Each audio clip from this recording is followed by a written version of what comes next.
Olá, turmas! Bem-vindos a mais uma aula de língua portuguesa. Eu sou o professor Denilson e vou acompanhar vocês neste momento.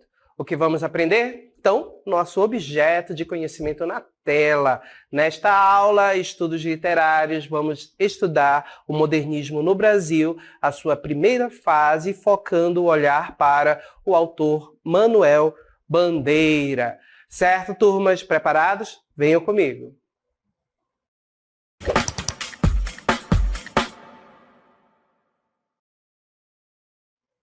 Começamos nossa aula neste palco, o palco do Teatro Municipal de São Paulo, em que ocorreu a Semana de Arte Moderna de 1922.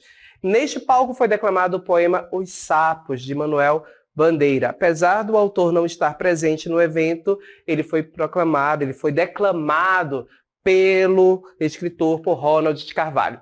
E percebo que este poema é inovador, certo? Os Sapos, e já traz aí uma ideia do que será exatamente esse movimento modernista.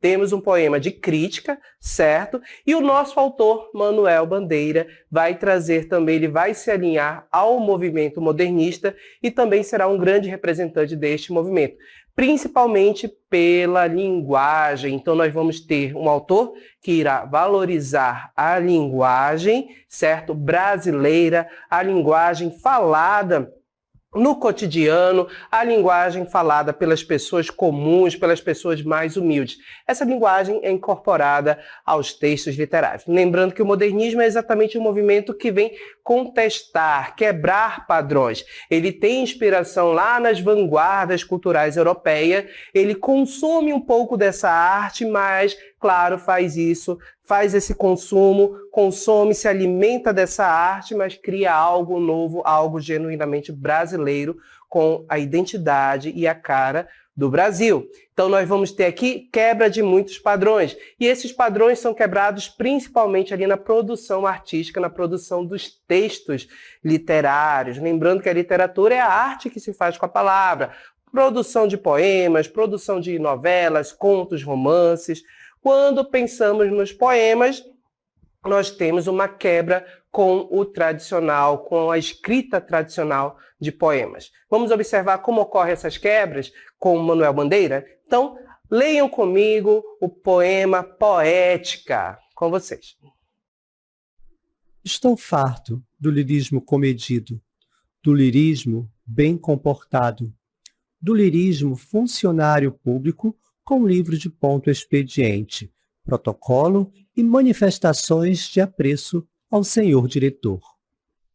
Estou farto do lirismo que para e vai averiguar no dicionário o cunho vernáculo de um vocábulo. Abaixo os puristas! Todas as palavras, sobretudo os barbarismos universais, todas as construções, sobretudo as sintaxes de excepção, todos os ritmos, sobretudo os inumeráveis. Estou farto do lirismo namorador, político, raquítico, sifilítico, de todo o lirismo que capitula ao que quer que seja fora de si mesmo. De resto, não é lirismo. Será contabilidade, tabela de cossenos secretário, do amante exemplar, de 100 modelos de cartas e as diferentes maneiras de agradar as mulheres, etc. Quero, antes, o lirismo dos loucos, o lirismo dos bêbados, o lirismo difícil e pungente dos bêbados, o lirismo dos Klaus de Shakespeare. Não quero mais saber do lirismo, que não é libertação. Acabamos de ler o poema Poética, de Manuel Bandeira, e este poema ele reflete sobre a produção poética, sobre o fazer poemas, sobre a produção de poemas, a poesia. E observem que ele tem um tom metalinguístico. Por quê? Ele utiliza um poema para falar do ato de fazer poema, certo? Então, toda vez que nós utilizamos a linguagem para explicar a própria linguagem, como utilizar um poema para explicar a produção, a concepção de um poema, nós estamos fazendo metalinguagem. E o eu lírico deste poema, ele vem falar exatamente sobre o ato de fazer poema, a forma como o poema é construído, a forma como o lirismo, a construção de versos, a inspiração, toda essa construção que envolve o fazer poético é concebido. E observem logo nos primeiros versos que o eu lírico ele expressa algo importante. Colocando mais uma vez aí para vocês, olha só o que ele diz: estou farto do lirismo comedido, do lirismo comportado, do lirismo funcionário público com livro de ponto, expediente, protocolo e manifestações de apreço ao senhor diretor. Então, observem, nestes versos, o eu lírico já expressa para a gente que ele está farto. Ele já não está gostando de um certo tipo de fazer poema, de uma certa forma de produção poética, de produção literária. E ele continua afirmando isso nos outros versos. Olha só, ele diz mais uma vez: estou farto do lirismo que para e vai verificar, olha só, e vai averiguar no dicionário o cunho vernáculo de um vocábulo. Então ele diz abaixo aos puristas, abaixo os puristas. Quando a gente observa esse processo de parar, de ir verificar no dicionário determinado significado de palavra, determinado vernáculo, observem que isso daí é algo ligado a uma tradição. Que tradição é essa? A tradição parnasiana, em que nós tínhamos autores, escritores, que prezavam ali pelo uso de palavras raras, pela escrita de um poema raro, de um poema perfeito, um poema para ser admirado. Então observem que nesse texto nós temos uma crítica exatamente a essas pessoas, a esse ato de fazer poema, a produção de um poema que é feito para ser admirado. E por ser admirado, é um poema que ele é muito trabalhado, que se pensa apenas ali na sua beleza, da construção de algo bonito, de algo belo. E percebam que o eu lírico se coloca como alguém que está farto disso, que já não gosta. Na sequência, observe que os nossos versos vão dizer: todas as palavras, sobretudo os barbarismos universais, observem neste verso, barbarismos universais, aqui estamos falando exatamente de desvios que não são adequados a uma norma padrão, a uma linguagem formal. Todas as construções, sobretudo as sintaxes de exceção, certo? Então, mais uma vez, os desvios daquilo que a gramática diz, todos os ritmos e, sobretudo, os inumeráveis. Então, observem aí que nós temos exatamente essa expressão de alguém que está falando sobre esse ato de fazer poemas, certo? Na sequência, ele vai mais uma vez dizer: estou farto do lirismo, de um fazer, da construção de um poemas namorador, político, raquítico, sifílico, certo? Que está doente, que capitula o que se quer que seja fora de si mesmo. De resto, não é lirismo. Então, observem que ele coloca esse ato de fazer, construir poemas desta forma, de forma clássica, ele já não vê como lirismo, ele já não vê como um poema. Ele vai denominar de qualquer outra coisa, será qualquer outro tipo de situação. Ele diz aqui, ele afirma, será contabilidade, tabela de cosseno, secretário do amante exemplar com 100 modelos de cartas e as diferentes maneiras de agradar as mulheres. Então observem que ao refletir sobre isso, ele fala exatamente sobre essa questão do fazer poético que está ligada a uma tradição, gente. Avançando um pouco mais, observem o que ele diz já nos últimos versos. Quero antes o lirismo dos loucos, o lirismo dos bêbados, o lirismo difícil e pungente dos bêbados, o lirismo dos clowns de Shakespeare, ou seja, dos palhaços. Então observem que nesses versos aqui, o eu lírico deixa claro que ele não gosta de um certo tipo de fazer poema, de uma certa forma de produção poética, ele quer uma forma diferente, uma forma que permita a presença de uma construção poética que seria um lirismo que ele coloca ali como dos bêbados, dos palhaços, que possuem certa liberdade nesse uso de construção.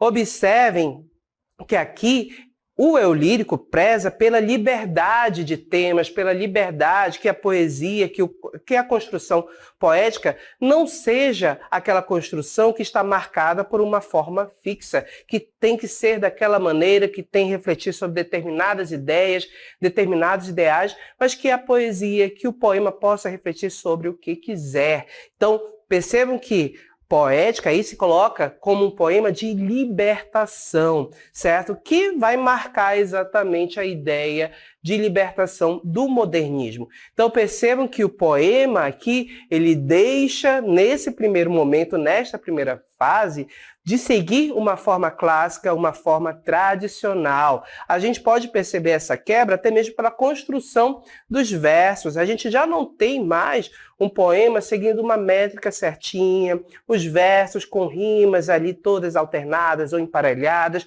ou mesmo o tamanho desses versos. Nós temos versos pequenos, com uma pequena extensão, e versos maiores.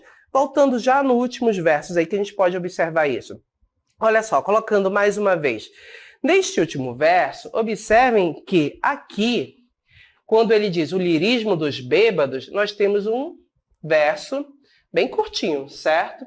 E observem o tamanho do último verso. Olha só, gente, não quero mais saber do lirismo que não é libertação.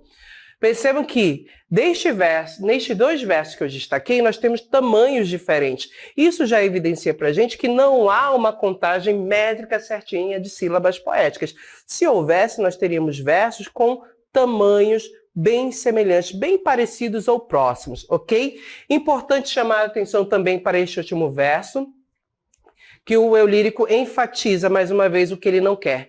Não quero mais saber do lirismo que não é libertação, certo? Então percebo que este texto, este poema foi escrito na obra Libertinagem, de Manuel Bandeira, e percebo que quando nós temos exatamente essa ideia de libertinagem, ou seja, de ser livre, de poder gozar, ou seja, poder desfrutar de outras formas de fazer poesia, de fazer poemas diferentes das anteriores, das formas clássicas, como era feito lá no parnasianismo e no simbolismo, poder explorar outras temáticas, poder utilizar a linguagem comum do brasileiro daquela época, incorporar essa linguagem aos poemas, já que quando a gente pensa no parnasianismo, eles queriam a linguagem formal, culta, verificavam palavras raras no dicionário para utilizar nos seus poemas. Agora, no modernismo, se prefere o quê? A linguagem comum das pessoas, do brasileiro comum, certo? Da pessoa humilde. Se prefere também a linguagem que é utilizada nos bares, nas ruas. Então, essa linguagem que é mal vista pelos parnasianos, certo?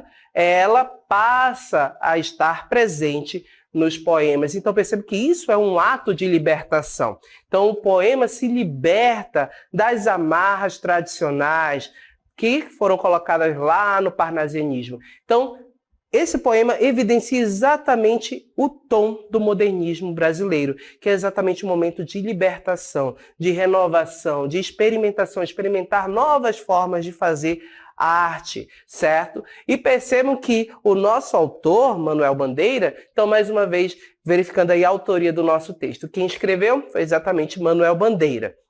E sobre Manuel Bandeira, o que nós podemos aí refletir sobre ele? Olha só, ao lado de Mário de Andrade e Oswaldo de Andrade, Manuel Bandeira é o nome de destaque da primeira fase do modernismo brasileiro. Sua marca registrada é um lirismo próximo à coloquialidade, certo? Quando falamos coloquialidade, gente, é exatamente este autor preferiu utilizar a linguagem comum, certo? A linguagem informal nos seus textos. Então ele traz essa linguagem, essa é a principal marca deste autor para a sua obra, para a escrita dos seus poemas, para as suas crônicas. Então observem que ele traz exatamente essa linguagem coloquial e torna isso como uma marca, certo? Torna isso parte da sua produção lírica. E quando nós temos a produção lírica desse autor, temos que pensar também no momento, no contexto, o que estava influenciando ali a sua construção, a publicação dos seus textos.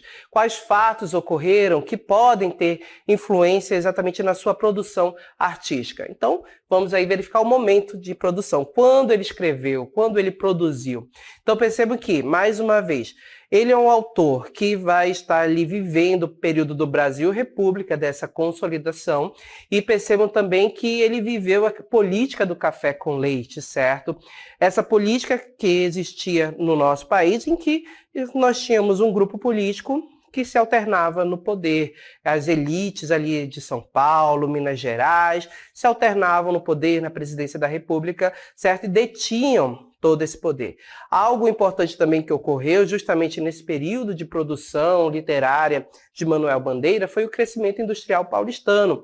Então percebo que esse crescimento industrial, essa industrialização, permitiu o surgimento de um grupo, de uma certa elite que não estava ligada aos grandes produtores rurais, aos grandes produtores agrícolas, certo? Que detinham um certo poder econômico e que ajudaram também a financiar a Semana de Arte Moderna até certo ponto, certo? Porque nós vamos ter um grupo aí que algumas pessoas desse grupo, dessa elite, entendiam, compreendiam a arte modernista, mas outros não nem tanto, certo? Então percebo que nós tivemos aí o crescimento industrial paulistano, que de certa forma essa equipe, ou seja, esse grupo aí de industriários ajudou a financiar a Semana de Arte Moderna e os autores, os artistas dessa época.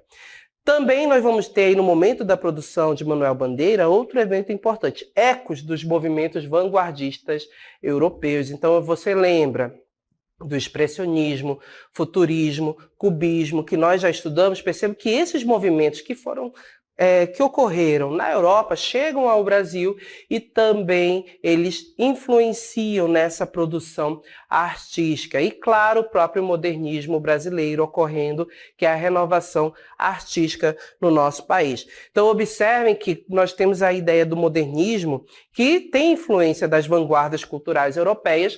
No entanto, vocês podem perceber com este movimento literário agora, com o modernismo, que ele busca uma identidade para a produção artística no Brasil, para a produção literária, para o fazer arte com a palavra no Brasil. Até então, anteriormente, ou seja, nas outras escolas, nos outros períodos, muitas das obras que foram produzidas, elas se inspiravam, tinham uma certa imitação, procuravam imitar moldes das escolas lá de fora. Mas com o modernismo não. Com o modernismo se priorizava a produção de uma literatura genuinamente brasileira, certo? Então, havia uma inspiração, o consumo, a antropofagia de determinadas ideias para a produção de algo novo, algo que vem do próprio brasileiro, algo com um toque brasileiro, misturando folclore, misturando a linguagem, trazendo o povo brasileiro, o povo que compõe essa nação, como o negro, o índio, o branco, numa grande mistura, formando o que temos hoje como nação, ok? Agora, quando pensamos na sua produção escrita, o que Manuel Bandeira escreveu? Então, temos alguns textos de destaque. Na poesia, na produção de poemas, nós temos aí a obra Cinzas da Hora, de 1917. Esse primeiro livro aí, gente, ele apresenta traços ainda lá do romantismo e do simbolismo. Então, traços românticos e simbolistas. Lembrem que no passar dos anos, certo, das escolas literárias, nas transições, ninguém dorme, por exemplo, parnasiano e acorda modernista. Há um período de transição, como vocês viram ali no pré-modernismo, certo? Em que existe a experimentação, até que uma escola literária, uma estética acaba prevalecendo em relação à outra. Então, observem que é comum alguns autores, no início da sua carreira, apresentarem certas tendências de escolas anteriores até se estabelecerem como um artista, como um autor de determinado período literário. Então, Manuel Bandeira, aí, na sua primeira publicação de poemas, nesse período aí, ele apresentou traços do romantismo e do simbolismo também. ok? Mas o que prevalece, como ele ficou conhecido, porque foi o momento do amadurecimento da sua obra, foi exatamente depois ali com a obra O Carnaval, segundo livro no qual figuram, certo, indícios modernistas com o poema Os Sapos, que foi o poema declamado na Semana de Arte Moderna, ok? E também com um texto, com a obra Libertinagem, ou seja, obra em que nós encontramos exatamente o poema Poética, que busca a libertação dos padrões, certo? E é exatamente aí nesse livro, Libertinagem, que nós temos a maturidade poética do autor, que ele se estabelece como um autor modernista, certo? Além da produção de poemas, ele escreveu prosa também, textos aí em parágrafos, crônicas, novelas. Então percebam que nós vamos ter Crônicas da Província do Brasil, texto publicado, obra publicada em 1937, e são crônicas sobre a modernização brasileira na primeira metade do século XX. Crônicas que vão abordar exatamente fatos cotidianos, vão trazer também reflexões sobre determinadas situações, tanto na poesia quanto na produção em prosa. Nós vamos ter determinadas temáticas que se destacam na obra de Manuel Bandeira, certo? O uso da linguagem cotidiana vai estar presente, mas vamos ter também a temática do amor que não se concretiza, do amor que é impossível de ser vivido. Vamos ter também a questão da saudade da infância, certo? Então percebo que são temáticas que vão estar presentes na obra deste autor. E como ele escreveu? O que marca a sua produção artística? Colocando aí para vocês, olha só, ele buscou uma escrita direta e simples, na qual aparece um lirismo espontâneo, registro de acontecimentos cotidianos comuns, certo? Principalmente ali nas suas crônicas. Liberta-se de formas fixas, como a gente viu no poema Poética, ele busca uma produção poética livre de amarras, certo? Então ele não vai mais ali produzir poemas como sonetos, odes e outros que trazem uma certa métrica, certo?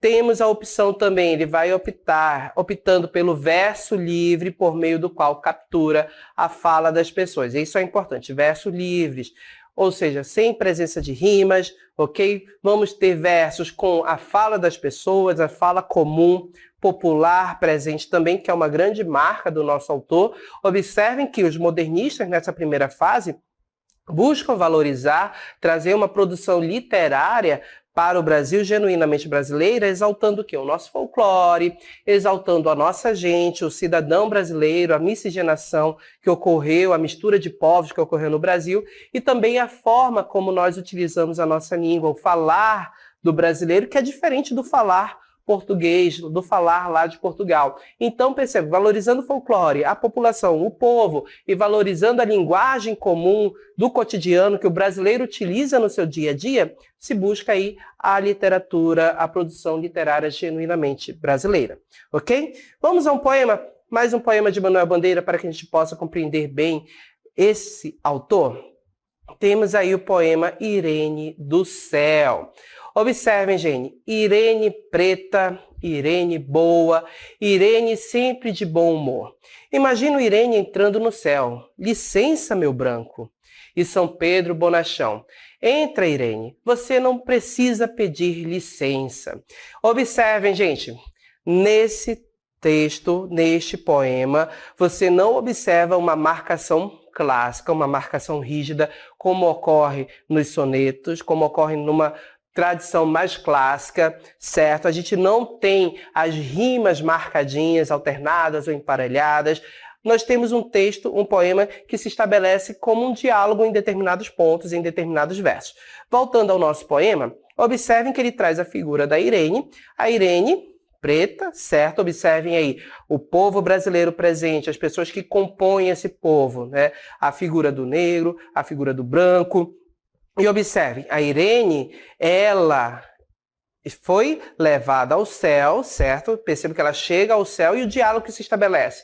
Irene entrando no céu. Licença, meu branco. Observem que isso daqui é a linguagem comum. Então, observem que a Irene é aquela pessoa simples, é aquela pessoa humilde, certo? Então, a gente, quando pensa na Irene preta, lá nessa época, provavelmente Irene é aquela pessoa mais humilde, aquela pessoa que muitas vezes não faz parte das grandes classes sociais, ou seja, não está ali no âmbito da elite brasileira, mas é aquela pessoa simples, humilde da população, daquela parcela mais humilde da população. E observem a linguagem, a forma como Irene se expressa. Licença, certo? Colocando mais uma vez aí o nosso verso. Licença, meu branco, certo? Observem que isso daqui é uma forma informal, ou seja, algo bem informal de você se dirigir a outra pessoa. E na sequência, olha só, São Pedro, bonachão. Observe que uma palavra como essa não estaria presente ali num poema parnasiano. São Pedro, bonachão. Entre, Irene, você não precisa pedir licença. Então, observe que nós temos pontos no nosso texto, no nosso poema, que se estabelecem como um diálogo, certo? Nós temos o uso de uma linguagem mais comum, a própria Irene falando, ela traz essa linguagem comum, essa linguagem mais popular para o texto, para o poema, coisa que não acontecia antes. Então, observe que a valorização da linguagem é feita nesse texto aí de Manuel Bandeira. Vamos analisar um trecho de uma produção em prosa do nosso autor, colocando aí para vocês. Olha só. Rua sossegada.